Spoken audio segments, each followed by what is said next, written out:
आज Doubtnut app download करें। Doubtnut पर अपने सभी गणित, रसायन विज्ञान, भौतिक विज्ञान और जीव विज्ञान के डाउट्स का करो सफाया। बस प्रश्न की फोटो खींचो, एक ही प्रश्न को क्रॉप करो और तुरंत वीडियो सोल्यूशन पाओ। अभी डाउनलोड करें। दोस्तों, हमारा प्रश्न है कि एक यौगिक का विश्लेषण करने पर उसमें जो तत्वों की प्रतिशत मात्रा है वो निम्नलिखित पाई गई है। दोस्तों, कार्बन का हमें दिया गया है 52.14%। उसी तरह से हाइड्रोजन का दिया गया है 13.12%। उसी तरह से दोस्तों हमें यहाँ पर पूछा गया है कि यौगिक को वाष्प घनत्व हो तो इसका अणुसूत्र ज्ञात कीजिए। दोस्तों, हमें इसका क्या बताना है, इसका अणुसूत्र ज्ञात करना है कि इसका अणुसूत्र क्या होता है। और दोस्तों यहाँ पर हमें 3 यौगिक दिए गए हैं जो कि है कार्बन, हाइड्रोजन और ऑक्सीजन।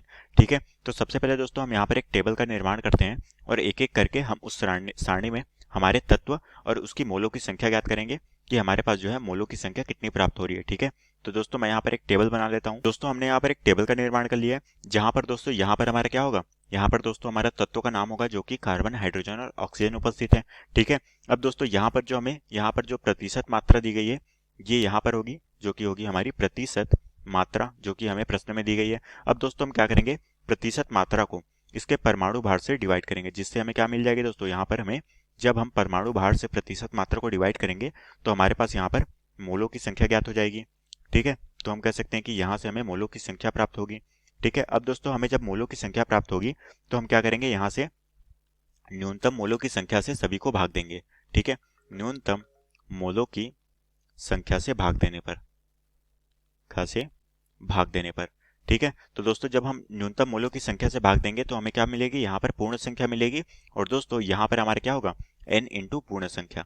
ठीक है, तो दोस्तों हमारी हो जाएगी n इंटू पूर्ण संख्या जो कि हमें यहाँ पर इसका परमाणु द्रव्यमान दिया गया है उसके आधार पे होगा।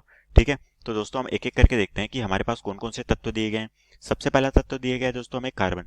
ठीक है, तो दोस्तों हमें कार्बन का जो परसेंट दिया गया है वो है 52.14%। ठीक है, उसी तरह से दोस्तों हम देख पा रहे हैं कि यहाँ पर हमारे पास हाइड्रोजन दिया गया है जो कि हमें कितना दिया गया है, वो है 13.12%। ठीक है, तो दोस्तों हम यहाँ पर इस तरीके से लिख लेते हैं, ये हो जाएगा हमारा 13.12%। ठीक है, अब दोस्तों यहाँ पर है हमारा जो तीसरा तत्व है वो है ऑक्सीजन। ठीक है, तो दोस्तों हमें ऑक्सीजन का परसेंटेज यहाँ पर नहीं दिया गया तो हम ऑक्सीजन का परसेंटेज निकाल लेते हैं जो कि हमारी कितनी हो जाएगी, ये हो जाएगी दोस्तों हमारी 100 माइनस यहाँ पर क्या हो जाएगा, ये हो जाएगा दोस्तों हम करेंगे 13.15 को इससे माइनस करेंगे, साथ ही दोस्तों माइनस किसको करेंगे, 52.14 को यहाँ से माइनस करेंगे।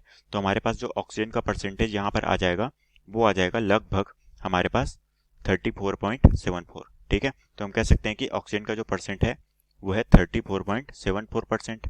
ठीक है, तो अब दोस्तों हम यहाँ पर क्या करेंगे, इसके परमाणु भार से मोलों की संख्या निकाल लेते हैं। तो दोस्तों हम एक एक करके यहाँ पर देखते हैं। यहाँ पर दोस्तों हमारे पास है 52.14 और दोस्तों हमारे पास कार्बन का कितना दिया गया है वो है 12, तो हम इसे 12 से डिवाइड करेंगे। उसी तरह से हाइड्रोजन दोस्तों जो कि है हमारे पास, इसका परमाणु भार है 1, तो हम इससे डिवाइड करेंगे। और यहाँ पर हमारा ऑक्सीजन है जो कि है यहाँ पर 16, तो हम इसे 16 से डिवाइड करेंगे। ठीक है, तो दोस्तों यहाँ पर जो हमें मोलों की संख्या ज्ञात होगी वो क्रमशः इस तरह से होगी। यहाँ पर दोस्तों जब हम इसे सॉल्व करेंगे तो यहाँ पर हमारी जो वैल्यू आएगी वो आएगी लगभग 4.34 मोल। ठीक है, उसी तरह से यहाँ पर जब हम इसे सॉल्व करेंगे तो ये आ जाएगी 13.12। उसी तरह से इसे जब हम सॉल्व करेंगे तो ये आ जाएगी 2.17। ठीक है, तो दोस्तों यहाँ पर जो हमारा सबसे न्यूनतम मोल कौन सा है वो है ये वाला। ठीक है, तो दोस्तों हम ये वाला जो मोल है उससे सभी को डिवाइड करेंगे तो ये हो जाएगी हमारे 4.34 डिवाइडेड बाई 2.17। उसी तरह से ये हो जाएगी दोस्तों 13.12 डिवाइडेड बाई 2.17। ठीक है, उसी तरह से दोस्तों यहाँ पर हमारी हो जाएगी 2.17 डिवाइडेड बाई 2.17। ठीक है, तो दोस्तों जब हम इसे सॉल्व करेंगे तो हमारी वैल्यू आएगी 2 के आसपास। उसी तरह से इसे हम सॉल्व करेंगे तो हमारी वैल्यू आएगी 6 और इसे हम सॉल्व करेंगे तो हमारी वैल्यू आएगी 1। ठीक है, तो अब दोस्तों हमें प्रश्न में तो इसका अणुभार नहीं दिया गया है, तो सबसे पहले दोस्तों हम यहाँ पर इसका सूत्र देख लेते हैं कि हमारा जो सूत्र है वो क्या बन रहा है। ठीक है, तो कार्बन की संख्या कितनी है दोस्तों, वो है 2, तो ये हो गई हमारी C2। हाइड्रोजन की संख्या कितनी प्राप्त हो रही है, वो है 6, तो ये हो गई H6। और O की संख्या कितनी हो रही है, वो है 1। ठीक है, तो ये है दोस्तों हमारा सूत्र जहां पर हमें यह प्राप्त हो रहा है। अब दोस्तों यहाँ पर हम इसका परमाणु भार निकाल लेते हैं कि परमाणु भार कितना होगा। ठीक है, तो दोस्तों यहाँ पर कार्बन की संख्या है वो है 2 और इसका परमाणु भार होता है 12। ठीक है, तो ये हो गया 12 इंटू 2।